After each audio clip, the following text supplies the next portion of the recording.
Hello everybody, welcome back. In this video, we shall look at some ideas that you can use to earn bonus points in the Paint activity. Now, Paint activity, remember, is part of our Scratch Beginners program. In my opinion, I think this is a very beautiful, very sober, very creative activity, which apart from teaching us concepts of Scratch, also gives us a sneak preview into the programs like Microsoft Paint, or let's say the Tux Paint, right, where people use mouse to draw stuff, right? So it kind of gives us an idea of how those programs may be working inside, right? So it's a nice activity, which we can learn a lot from, right? So let's see, talking about bonus activities, what can you do to get bonus points in the Paint activities? I'll always start with, the basic stuff about bonus, right? So remember, bonus comes after basic. You always earn bonus. What you can do for bonus is almost endless.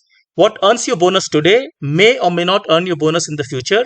Bonus is an opportunity for you to push yourself, try out new things, and amaze everybody. However, please do remember rule number one, which is that bonus comes after basic. Now, I keep reiterating this because this is very important, right? Now, when it comes to the Paint activity, the basic things are really two types, right? One is all about variables, right? So we want you to be very clear with variables. We want you to understand what is set variable, what is change variable, how are the different readouts, what is a slider, what is the effect of slider, and so on and so forth. At the same time, we want you to be quite familiar with what's in the pen extension, because we have done this with the draw activity. We want you to be thorough with what does pen down do, what does pen up do, what does erase do, and so on and so forth, right? So once you're through with all of that, that means your basics are in place, and then you can try shooting for the bonus, right? So let's just look at some of the bonus ideas. Well, it turns out there are actually many ideas you could do. The first and foremost I could think of is to add more sliders, so give user more control. For example, in the class we had a slider for the pen width and the pen color, but you could go ahead and ask sliders for, say, saturation and brightness. And recall, as I told you, in Scratch, color is represented by three numbers, which is color, saturation, brightness. So you could give user the control to control these with sliders, and in fact it's quite interesting as well, right? We'll show you that as in just a moment, right? You can create an eraser sprite. Now, let's me be clear here. So what I mean here is just like a pencil which is moving all around the stage and drawing something, you could have a sprite which actually moves around the stage and erases everything, right? So erases basically wherever it goes, right? So now this is different from the erase all button, which was basically erasing everything. We had that in the class project, but here there's a sprite, right, which is basically just working like an eraser on a piece of paper. So you can move it on the piece of paper and it erases whatever it touches, right? Next, we could do something called a stamp mode, right? Now, stamp mode is something very interesting. It basically creates tattoos of the sprite in question. So you could use stamp mode, for example, to create tattoos of the sprite that you're using to draw, or even some other sprite, right? So you could basically, create some very nice visual effects by using stamp mode. And to make it even more attractive, you can add something called the color effects, right? So now color effects, we have seen this briefly in the past. For example, in the dance activity, we could add color effects to make the color of a sprite change, or say the ghost effect change, or certain visual artifacts of the sprite can change. You could apply all of that here, and that actually makes for a really nice paint project as well.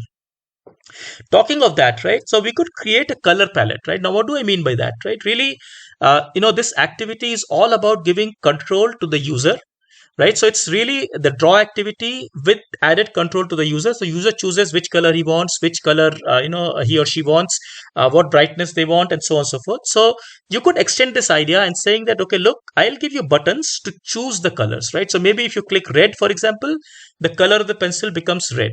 If you choose orange, or if you choose, let's say, blue, the color becomes blue, and so on, right? Now, some students even go further and they make the color of the pencil also follow the color of the palette that they've chosen, right? So if I choose red, the pencil also becomes red, and that becomes quite nice because it's also very visual, right? So okay, pencil is going to draw red color and becomes red in color, right? It's going to draw blue, so it becomes blue in color.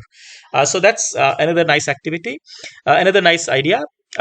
Then you can really combine ideas from the draw activity.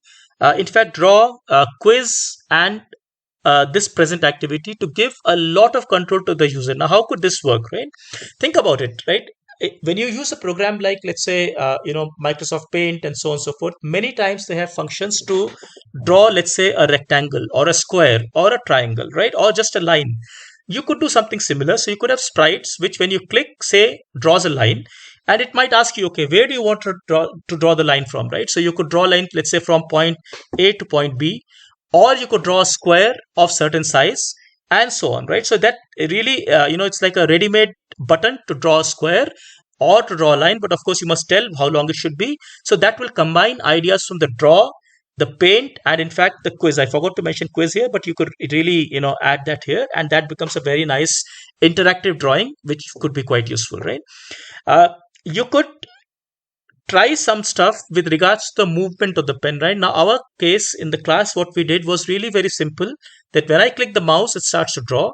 But you could do things like, if I, let's say, draw a line very fast across the screen, maybe it draws a thinner line. But if I go slow, probably the thickness of the line increases, right? There's a lot of ideas around this. I'm putting a video in the description. You could take a look at that and you will get some ideas from there, right? So let's just see, these ideas in context of the project that we did in the class, right? And so that it becomes a little bit more lively. Remember in the class, we had this, project where we could draw using this pen. I could change the pencil color, and then the color changes. I could change its width, so the width changes. Very simple program. If I click this erase, everything used to erase itself, right? So this is a very elementary program. Now you could really build on top of this. The first thing that I said is that you could add more sliders to do saturation and brightness. Now where do I come from when I say this, right? Remember, in Scratch, every color is represented by 3 numbers, which is basically color, saturation, and brightness. So far we are controlling only this variable, right?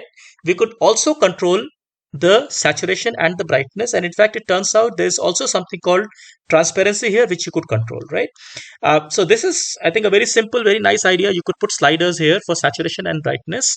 However, remember one thing, that when you are playing with saturation and brightness, sometimes when they are on extreme values, for example, if the saturation is very low and brightness is very high, right, then you will find that no matter what happens, the color always remains white, right? Similarly, if the brightness is very low, it always remains black, right? So try to keep them at moderate values, so that you'll see variation in colors. So do not make the brightness too high, do not make the saturation too small. Just put them in moderate values, and you can do that by limiting the slider range. Remember, slider range lets you control how much variation is allowed, right? So you could add, and then you'll be fine. You could add with some checks, and then you'll be fine, right? Next, I talked about creating an eraser sprite. Now really what I meant is that just like I have a pencil sprite, right, I could possibly have a sprite which acts like an eraser, right? So now this is unlike this erase all button. This sprite will really go and erase a part of the drawing, right? And in fact, some students, what they do is that they use the same pencil costume, and they basically create a new costume with this thing upside down, because this side is an eraser, and when they move this around, they erase this. And how do they erase? Well, the idea is very simple. If you made the pen color same as the background color, then it will look like it's erasing. You should try this. It's very nice, and it gives a really good feeling. It's just like an eraser on a piece of paper, right? Next, I talked about this thing called the stamp mode. Now stamp mode is something very, very interesting. Basically, it's a feature in the pen block. This is called stamp here, right? So you could try, for example, doing a stamp, and stamp, what it does is that it creates a tattoo of the sprite that we are looking at. So basically, if I have a stamp of a pencil, it'll just create lots and lots of pencils here, and it looks quite nice. You could make this even more beautiful by combining stamp mode, right, with the color effects, right? So for example, if you tried these two, you could look at the class video. It has it has a mention of how to do this. So you could combine stamping and color effect, and it becomes quite nice. So how you could implement all this is to give one more button, let's say called the stamp mode. When you turn that on, the sprite starts to stamp. When you turn that off, sprite starts to draw. So drawing becomes multifunctional, and it's quite nice, right? Then you could try to create like a color palette, right? So simplest method of doing that would be to create lots and lots of sprites of different colors, right? So maybe red, green, blue. When you click this, the color gets set to that particular color, right? So it basically goes and overrides all this, and then it gets set to that color. Of course, you can again go and reset it from the slider, but this is like a one shot touch to adjust the color. And like I said, you can even change the color of the pencil to reflect that color, right? And the way you can do that is to create multiple costumes for your pencil. So right now pencil is only one costume, which is yellow, but probably you can make it red, green, and so on and so forth. So when you click the sprite, you have to use when this sprite click, which is another button here, just like this button. When this sprite click, switch costume to this and set pen color to say something else, right? So but it turns out, in fact, you have to use broadcasting for that, or very smartly you have to use variables, right? So it requires some effort, but it's very much doable, right? Next, I said that you could combine elements of quiz, draw, and so on and so forth. So remember, in the draw activity, we had situation where we, for example, drew a line or a square and so on and so forth, but it was the sprite doing the drawing. But here what we could do is to say, create another sprite like this, maybe call it a square, right? Now, when I click this square, probably it asks me a question, okay, tell me what size of the square you want, right? And if I say 20, then it just goes to the center and draws me a square of size 20, right? So you can imagine this becomes like a nice mini building blocks, and then you can combine that with the freehand drawing, right? So you could do very interesting drawings that way, right? Finally, I told you that you could do your pen movement much more elaborate than what we have done. Remember, our movement is very simple. When the mouse goes down, the pen moves. But really, it makes no difference whether I move it fast or move it slow. But you could try to do more elaborate things. For example, if you are moving it fast, probably just draw a very thin line, just like it happens in actual drawing. Or when you move it slow, maybe it draws something else. Probably it thickens up this portion a little bit, right? So all of that requires more careful programming. There's a video I'm putting in the description. You could look at that, and definitely that will make your project shine out and become much more attractive than whatever it is, right? So with that, let me just wrap up this video. This is a creative activity. It appeals to a very sober, very creative side of your mind, the artistic side. So use this. And also, as always, enjoy programming, enjoy Scratch. That's when you will really excel. All right. Take care. Bye bye. Thank you.